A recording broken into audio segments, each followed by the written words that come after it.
औरों का प्याम और है, मेरा प्याम और, दर्दमंद इश्क का तर्ज कलाम और, अपने भी खफा हैं मुझसे हैं बिगाने भी ना खुश, मैं सैर हला हल को कभी कह न सकता खामोश। आज इस महफिल के मेहमान खुसूसी जनाब सरताज मौलवी साहब, खिताबी पंचाल के campaign in charge advocate Rashid Qureshi साहब,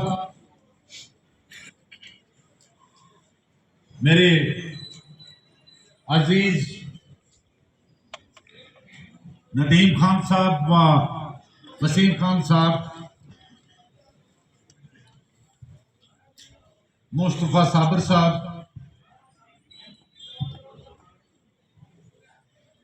पीपल डेमोक्रेटिक पार्टी के जिला सदर नहायती वाजिबुल एहतराम एक बलबला अंगेज क़यादत शमीम गुनई साहब, माजिद शाह साहब, हमारे यूथ के पीर पंचाल के कन्वीनर, मेंढर जोन के जोनल प्रेसिडेंट खुर्शीद खान साहब और यूथ के जोनल प्रेसिडेंट वसीम खान साहब, जितने भी मंच पर और मेरे सामने बैठे हुए बुजुर्ग नौजवान हैं, मैं कोशिश करूंगा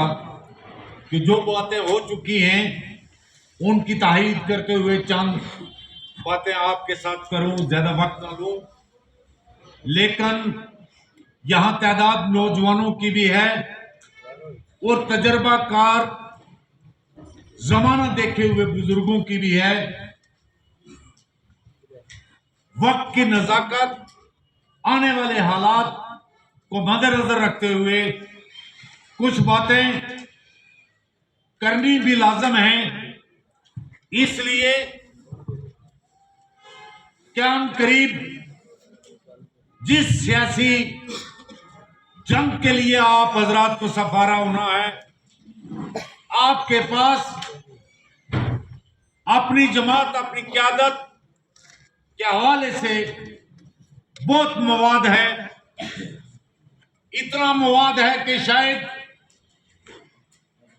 60 साल 80 साल किसी जमात के पास अवाम दोस्ती, इस इलाका की तामीर और तरक्की, इस इलाका की परेशानियों के अजाला करने के एतबार से उनके पास आपकी जमात के मुकाबले में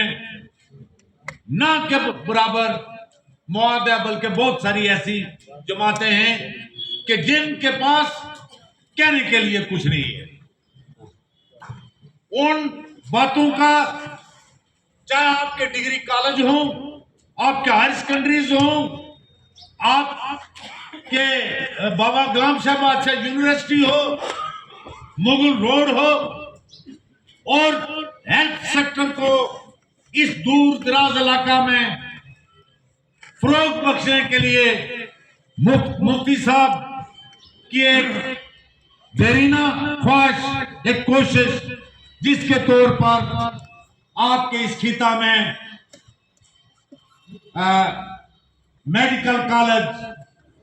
का वजूद में आना, ये ऐसी बातें हैं जो आप तमाम जानते हैं। अब आप की वजह में वो छुपे हुए पहलू जिनकी आम आदमी को खबर नहीं, और शायद आप हजरात में से भी बहुत सारे ऐसे होंगे जिनकी आंखों से वो हकाइक ओझल होंगे, उस तरफ दिलवाना चाहता हूं। सबसे पहले हमारे हकूक पर, और जो हकूक हिंदुस्तान के आईन ने हमें दिए थे, उन पर शबखून मारा गया। और शबखून कुछ इस अंदाज से मारा गया कि जम्मू कश्मीर के लोग नाते बेबस और अपने इस मुल्क में जिस जमहूरियत के साथ उनकी क़यादत ने रिश्ता जोड़ा था, उस मुल्क में मजबूर अमैज बेकसी और बेबसी के दौर से गुजरी और गुजर रही है। और दूसरी तरफ वो शबखून मारने वाले जिन्होंने आइन का कत्ल करके हजारों लोगों का नहीं करोड़ों लोगों की दिल आजारी की, उनके जज्बात मुजरू किए, उनके साथ उनकी नस्लों के साथ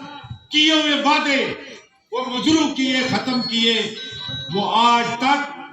अपने किए पर, अपने उस जुल्म पर, अपने उस ज्यादती पर, अपने उस आईनी कत्ल पर तर्रा रहे हैं, नाच रहे हैं, फख्र कर रहे हैं। और एक हम हैं, हमसे मुराद आप हजरात नहीं, जो लोग उनके उस नाच में खुश होने वाले हैं, वो भी तो हमारे हैं। अल्लाह तबारक व तआला उनको अकल दे, शाऊर दे। और कभी मैं जब उनकी गुफ्तगू सुनता हूं तो मदनी साहब, मुझे अपने ऊपर एक वाक़ा याद आता है। एक पंचायत की मैंने 2 बनवाई, टेक्निकल उसमें कुछ ऐसी गलती थी कि मैंने वो छुपा के करवा लिया, नोटिफिकेशन भी हो गई। कोई लीडर बीच में जिसको वो अच्छा नहीं लगता था, उसने वो रखवा दी और वो टेक्निकल बात जो थी वो आकाम आला तक पहुंचा दी, जिसकी वजह से उस टेक्निकल वजह से वो पंचायत बनना रुक गई। वो लीडर साहब उस गांव में जाते हैं और वहां कहते हैं ये बनी हुई पंचायत मैंने खत्म करवाई, और वहां के लोग, सादा लोग तालियां बजाते हैं और शुक्रिया अदा करते हैं कि आपने बड़ा कमाल किया है, हमारी बनी हुई पंचायत खत्म करवाई। ये उस किस्म के सादा लोग हैं जो हमारे साथ ज्यादती करने वाले लोगों के तराने पर ताली बजाते हैं और उनके हाथ में नारे लगाते हैं, या उन्हें वो शऊर नहीं, या वो अपने हकूक के नुकसान का इल्म नहीं रखते। मेरे बुजुर्गों, भाइयों, कहा गया था कि 370-35 से जम्मू कश्मीर की तामीर और तरक्की के लिए रुकावट थी। तामीर और तरक्की के लिए रुकावट नहीं थी, यहां के लोगों की तामीर और तरक्की जो दिल्ली के अरबाब इख्तियारात की आंखों में कांटे की तरह चुभ रही थी, उस तामीर और तरक्की को रोकने के लिए आगे दिफा के तौर पर 370 और 35 से था, जिसको खत्म करने के बाद आपकी वो जमीनें जिन पर जम्मू कश्मीर के वक्त पर आने वाली गवर्नमेंट ने LB 6 के हकूक दिए थे, और फिर LB 6 के हकूक को LB 32 S-432 के तहत आपका मालकाना हकूक दिए थे, उसको 370 की मौजूदगी में खत्म नहीं कर सकते थे। 370-35 से, मुझे बात करने दो यार, 370-35 से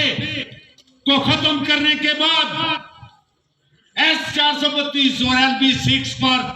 एक कलम के जुम्बश से वो सारा खत्म कर दिया गया। जम्मू कश्मीर में रोशनी एक्ट के तहत आप लोगों को जो हकूक जमीन पर दिए गए थे, जो ही 35 से 370 गया तो रोशनी एक्ट खत्म करते हुए आपकी जमीनों पर आपको मिले हुए वो खत्म कर दिए गए। आपको 370 और 35 से खत्म करने के बाद दूध की नहरें नहीं बल्कि खानम दोष बनाने के लिए अपनी राय हमवार की गई। आज जिन जमीनों पर आप हजरात बैठे हैं उनके रिकॉर्ड की जिन्होंने पड़ताल कर लिया उन्हें पता है, जिनको नहीं पता है वो जाए मुतलका पटवारी के पास। आज आपके पास क्या बचा हुआ है? सिर्फ इस बात का इंतजार है कि एक वक्त आए और आपको सिर्फ फरमान जारी किया जाए कि आप ये मकान भी छोड़िए, जमीन भी छोड़िए, बाहर जाइए। ऐसे हालात में हमारे इस हिता पीर पंचाल में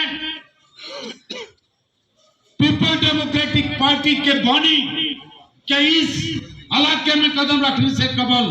जो हालात थे उसका जिक्र आ चुका है, जो बॉर्डर के लोगों के साथ हुआ उसका जिक्र आ चुका है। लेकिन उस वक्त जब कहा जाता था हम नेशनल कॉन्फ्रेंस के साथ थे, हम ये समझते थे ये जो कुछ ये कहा जा रहा है ये दीवानों की बात है, ये कहाँ हो सकता है। लेकिन एक मर्द आइन ने अपनी दूरअंदेशी, अपनी हिकमत अमली, अपनी लीडरशिप की सलाहियतों से वो करके दिखाया और इस इलाके में जो अमन बहाल किया, जो नींद सुख की नींद सोने का हमें हालात हमारे लिए पैदा किए जो आज तक चल रहे हैं, उसके लिए हम उनके आसानमंद हैं। हमें आसानमंदी इस जहां क्यामत के लिए है। हम आसानमंद हैं पीपल डेमोक्रेटिक पार्टी और उसकी क़यादत के जो हमारी बहू बेटियां इज्जत से घर से बाहर जाती हैं, स्कूल और कॉलेजों में जाती हैं। हम शुक्रगुजार हैं उसके जिन्होंने रहबरे तालीम, रहबरे खेल, रहबरे ज़राअत, रहबरे फारिश के तहत हमारे बेरोजगारों को रोजगार मुहैया किया। हम फिक्रमंद हैं आज अगर तो उन हज़रात से कि पिछले कई सालों से हमारे बहुत सारे नौजवान ओवरेज हो गए हैं। पीएचडी करने के बाद एक बच्चा अगर अपने आप को ड्रग में मुलव्वस करता है, खुदकशी का इक़दाम करता है, तो ये हमारे समाज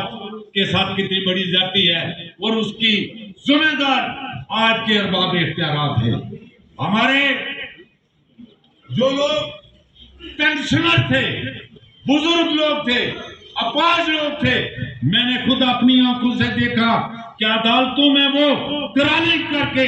तो आपने कागजात पेंशन के मुकम्मल करने के लिए पहुंचे, जबकि उनके जो हालात थे वो ये इजाजत नहीं देते थे। वो 1000 की पेंशन के लिए 5-5, 10,000 रुपया उन्हें खर्चा, किसी ने उनके लिए आवाज नहीं उठाई।